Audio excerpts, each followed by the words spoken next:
Retomamos los temas más relevantes de la jornada en esta conversación que tenemos en ¿Qué hay de nuevo? Ahora con dos grandes invitados que nos van a ayudar a poner en perspectiva la discusión en medio de la elección presidencial que ya se acerca, con las últimas encuestas además publicadas. No significa que las encuestas no se hacen, sino que no se publican. Y para hablar sobre eso estamos con Ignacio Imas, el gerente de Asuntos Públicos de Imaginación, y Rodrigo Arellano, vicedecano de la Facultad de Gobierno de la UDD. ¿Cómo están? Muy bien, un poquito Hola, afónico yo, pero... ¿Afónico por qué? Porque grité mucho el gol de Canales ayer, pero bueno, no sucede todos los días. Estábamos hablando justamente en comerciales del estadio. Bien acá. Yo estoy tan afónico, estoy con el tema de la primavera, me tiene un poquito Ah, hinchado. Hoy la alergia está pero terrible. Además, en el barrio está horrible la cosa. Estamos todos alergiados. Sí, Mucho total. plátano oriental. Mucho. Oye, ya, harto paño que cortar. Vamos a hablar del debate, vamos a hablar de encuestas, vamos a hablar de todo un poquito de la política. Ayer tuvimos debate presidencial, los 8 candidatos, después de que en el último hubo 7 nomás. Ayer estaban todos. En ENADE no fue Claro, no Eduardo fue Artés. el profe. Sí, porque ayer entregó sus razones. Sí. Las Sí. podemos discutir también. Oye, ¿qué les pareció el debate? Nosotros lo comentábamos aquí en la mañana con Juan Manuel y con Rodrigo Bravo, también nuestro editor de política, y fue un categórico fome. Así fue.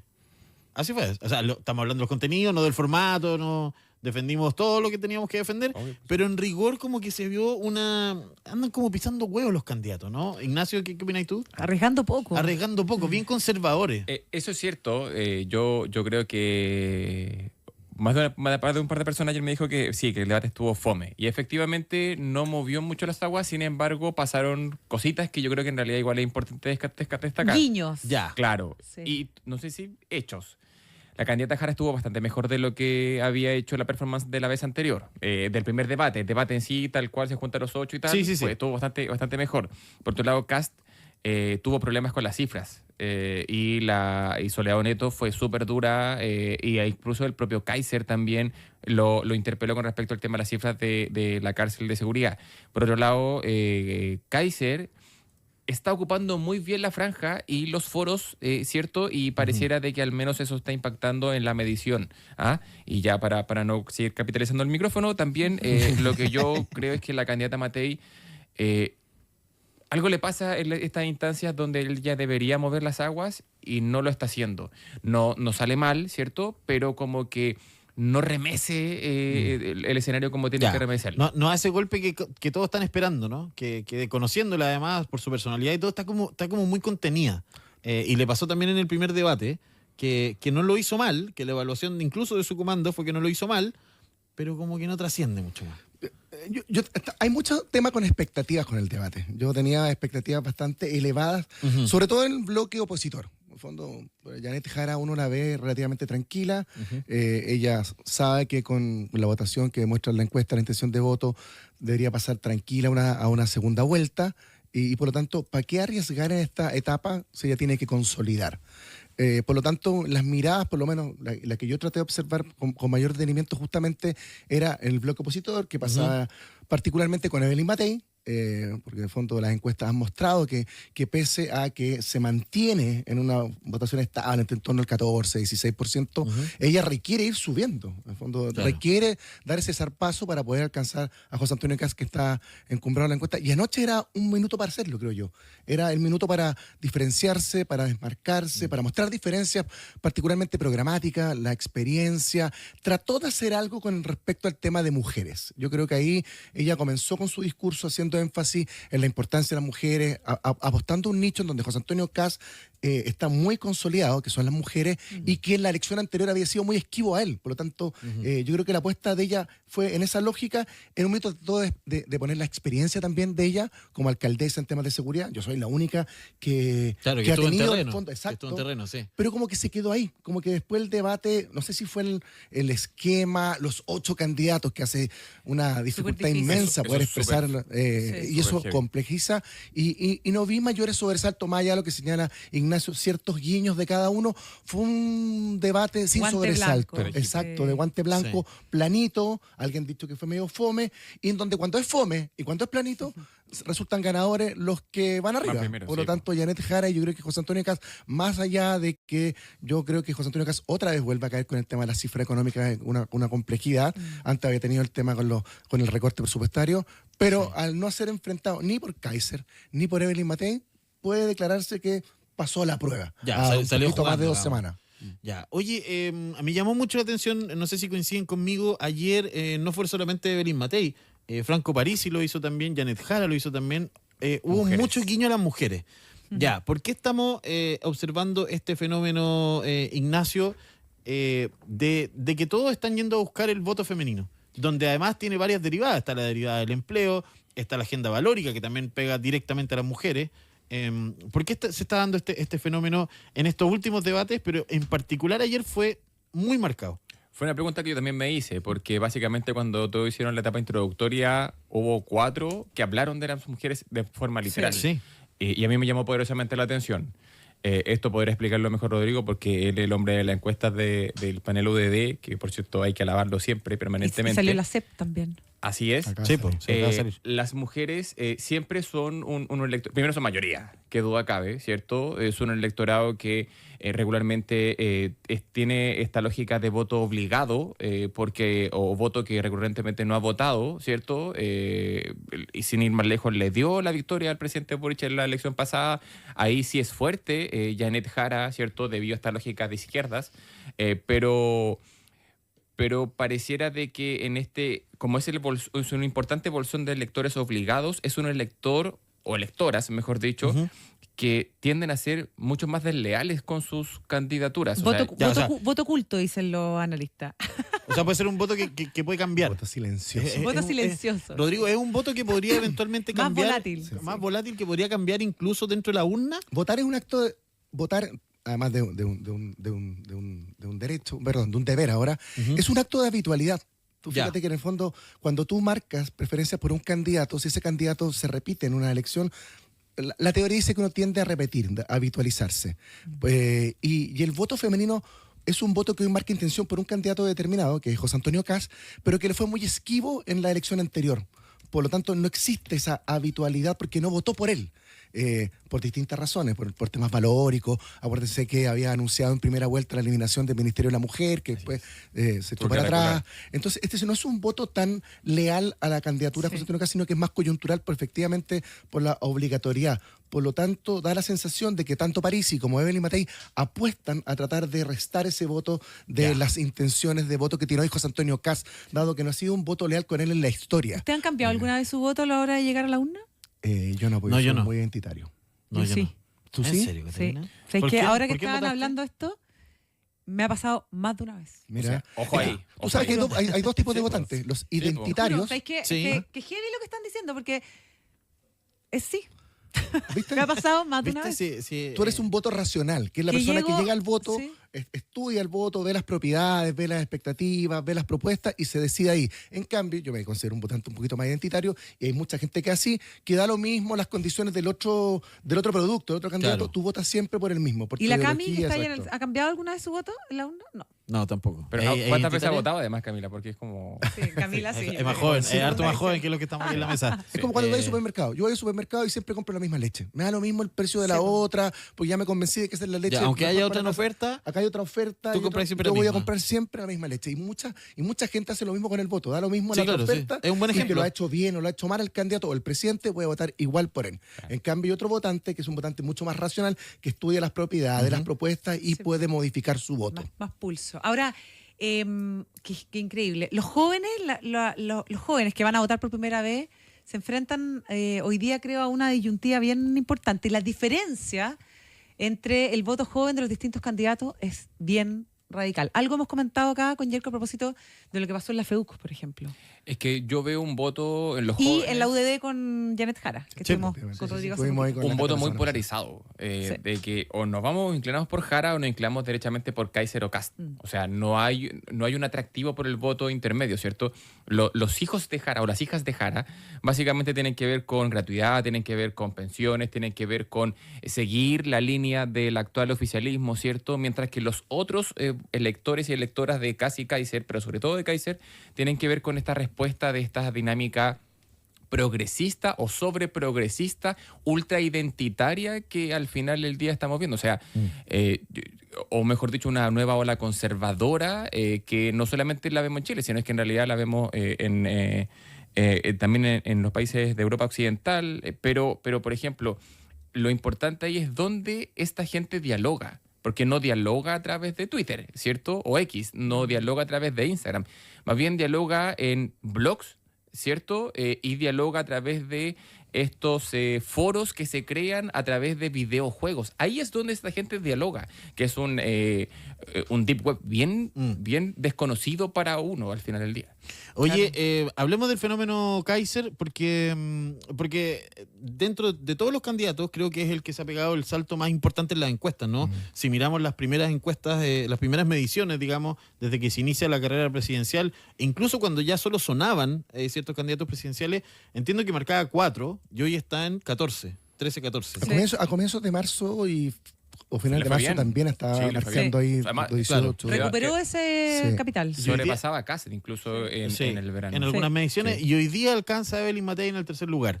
Que ya le pasó esto a Evelyn Matei también con Franco París hace algunas semanas, pero que luego remonta. Pero lo de Kaiser es bien llamativo en un discurso que pareciera ser bastante honesto, ¿no?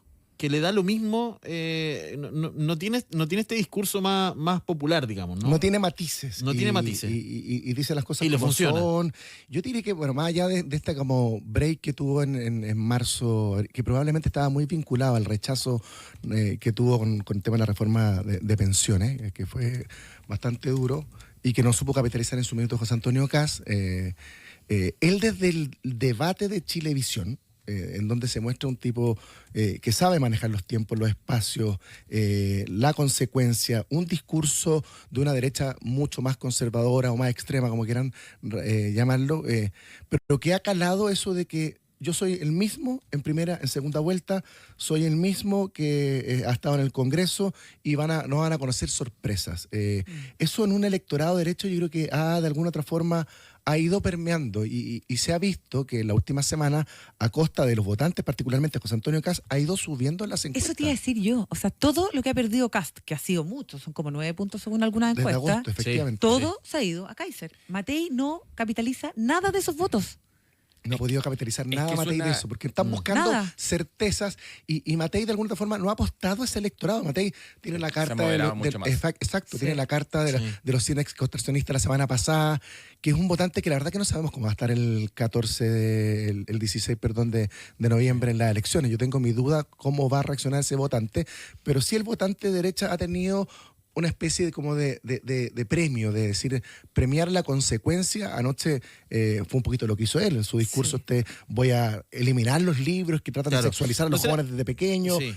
como oponiéndose a este corriente media woke que estuvo de moda algún tiempo. ¿No será que, Ignacio, en este intento o en esta estrategia de aparecer como la candidata moderada, como una candidata de derecha, pero más de centro, más transversal, le juega finalmente en contra en una elección que está marcada por los polos?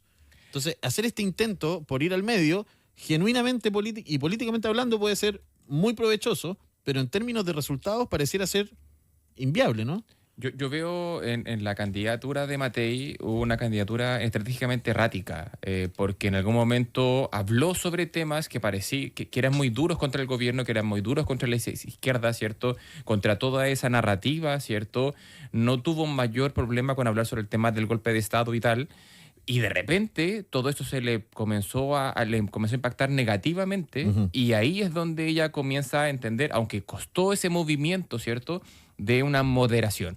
Y tuvimos, como por ejemplo, la carta de estos 100 personas ligadas al centro, a la izquierda de la semana pasada, pero a mi juicio son movimientos excesivamente elitistas que no logran mover a masas de electores como la señora Juanita, si se quiere decir, ¿cierto? Y eso es muy complejo porque al final del día, cuando le metimos a la juguera 4,5, 5 millones de electores nuevos, son básicamente la señora Juanita, y no es una élite que ha votado desde que cumplió 18 años. Entonces, yo ahí veo un tema errático, y sobre Kaiser, yo lo que veo hoy es que hay una cantidad importante de votos, que son estos votantes nuevos, que son vuelvo al tema de que son muy desleales, entonces no tienen problemas en moverse rápidamente en estas tres candidaturas. Claro. Si bien en un momento votaron por Matei, por Kast, y ahora me voy por Kaiser, y después voy y me devuelvo al otro, porque en realidad es según la pulsión, que finalmente es lo que miden estas encuestas semanales, del momento. O sea, de hecho, nosotros hicimos un estudio que mostró que 1 de cada 4 electores o personas que dicen que van a votar por los candidatos de la oposición se ha movido en las últimas 2 semanas entre uno y otro. Se va cambiando de Evelyn Matei, Kaiser, ¿Uno de cada José Antonio 4? Kast, 1 de cada 4. Claro, lo que Así pasa es que que- tienen más opciones, porque la gente que va por el oficialismo... Y son menos fieles, como dice Ignacio. Son Ya. menos fieles porque muchos son de estos votantes, entre Nuevos. comillas, que están incorporados por la obligación del voto, que al final del día les da lo mismo la ideología. Ellos van a votar en contra de lo que se está haciendo bien o mal. Claro. Y con un gobierno, y aquí yo creo que este va a ser el eje y probablemente sea quizás la mayor complejidad que tiene Janet Jara para la segunda vuelta, con un gobierno que están siempre en torno al 28, 29% de aprobación, es muy difícil que ella suba y es muy fácil que este votante obligado vote por lo que se opone a ellos. Entonces, no es que este país se ha puesto más de derecha. Hoy salió una encuesta sí. CEP que sale que la derecha ha subido. Yo creo que eso no es así. Esa discusión la he escuchado harto, como se derechizó Chile. No, yo No creo es que así. que actualmente estamos viendo un electorado que está Votando en contra. en contra del presidente Boric. Sí. Y eso es verdad. Sí. Y lo que representa el Frente Amplio, el PC, y eso lo vamos a ver- Generacionalmente. y eso lo vamos a ver también, yo creo que en la elección parlamentaria, porque Ignacio tiene una proyección muy interesante, que también vamos a tener un congreso con mayoría probablemente de oposición. Entonces eso Sí. eso no ha pasado nunca en la historia y creo que va a ser consecuencia justamente de que el gobierno no goza de tan buena salud como otros gobiernos sí han gozado al minuto de la elección. Sí, hablemos de eso, Ignacio, porque está re interesante ver cómo se va a trasladar esto a la elección parlamentaria. Tú ya tienes eso mapeado. Cuéntanos un poquito cómo se ve ese panorama en un hecho inédito, como dice Rodrigo, que la oposición la oposición hoy tenga además el Congreso. Es complejo para Boric, pues, esto es un análisis más bien de corte político, pero es complejo para Boric que finalmente él le entregue la banda presidencial a alguien de oposición, ¿cierto? Y también con un gobierno de derechas bastante más amplio de lo que hemos visto desde el retorno a la democracia hasta ahora. O sea, un potencial, nuestra proyección dice que tanto en la Cámara como en el Senado, la probabilidad de que todo el arco de derechas cumpla los 4/7 para poder modificar la Constitución podría podría concretarse. Y eso, por cierto, que no solamente puede terminar siendo una oportunidad, sino es que también un riesgo en tanto los políticos tienden a tener estas discusiones endógenas, a marearse rápidamente cuando les va muy bien y comenzar a creer de que ellos tienen la razón y que la ciudadanía les dio la razón. Sin embargo, la ciudadanía no les dio la razón, sino es que en realidad optaron porque ellos son de oposición. O sea, por ejemplo, lo que pasó en el Consejo Constitucional, todos creyeron de que básicamente este país se había puesto ultraconservador, pero esto no pasó así, sino es que en realidad votaron en contra todo lo que significaba el establishment o todo lo que significaba el oficialismo en ese momento. Entonces, la probabilidad de que haya un incremento muy importante del Partido Republicano particularmente, pero todo lo que tiene que ver con ese pacto con Chile cambió, o Cambio por Chile. Cambio por Chile. Es efectivamente, es muy importante. Y eso va a mover un poco las placas políticas del país, y eso también puede llevar a otra discusión, a la intrascendencia de las izquierdas en el próximo gobierno, en la próxima legislatura. Sí, eso está interesante analizar el futuro de lo que podría ser eventualmente una oposición, actualmente el oficialismo, donde se van a ver sus partidos históricos muy dañados, ¿no? Ya lo hemos visto lo que ocurrió con la DC, y también el Partido Socialista, que podría quedar reducido a apenas un senador, si es que, si uno hace las matemáticas, y también esto va a impactar, por supuesto, el Frente Amplio y el Partido Comunista, pero en particular al grueso de la centroizquierda va a quedar muy debilitado y en una posición muy incómoda para poder hacer oposición después, ¿no? Yo creo que lo que dice Ignacio, vamos a entrar en un ciclo diferente de la política, porque no solamente se va a debilitar a la izquierda, y yo creo que son los minutos de reconfiguración. Son los partidos históricos generan, de la derecha también podrían verse afectados. De todas maneras, pues, a eso voy, que en el fondo aquí puede haber una Bueno, sé que reconfiguración de las izquierdas, básicamente el aumento del Frente Amplio con el Partido Comunista, porque tienes la candidata presidencial y eso siempre te genera mayor adhesión, y probablemente también en el bloque de la centro-derecha vamos a ver una merma de Chile Vamos, vamos a ver lo que sucede particularmente con la UDI, que por naturaleza es el partido más cercano al Partido Republicano, que debiese ser el partido con mayoría, dado que José Antonio Kast en la oposición es el candidato que más marca, y siempre hay una especie como de correlación entre el candidato presidencial y la lista parlamentaria. Por lo tanto, va a haber un espacio de reconfiguración. Yo quiero ver esa noche del 16 de noviembre cuáles van a ser las señales tanto en la oposición como en la centroizquierda, de ver si es el minuto de alguna forma de reconfigurarse, de separarse estos pactos. Yo tengo la sensación de que el Partido Socialista y el PPD, lo voy a sumar también, si quieren subsistir van a tener que generar un muro divisorio entre lo que es el Frente Amplio y el PC. O unirse derechamente, como lo fue alguna ahí vez, ¿no? pierde identidad y ahí tienden a perder esos partidos. Entonces, Ya. siempre está demostrado que cuando los partidos pierden la identidad y se unen, son absorbidos por estos partidos más novedosos.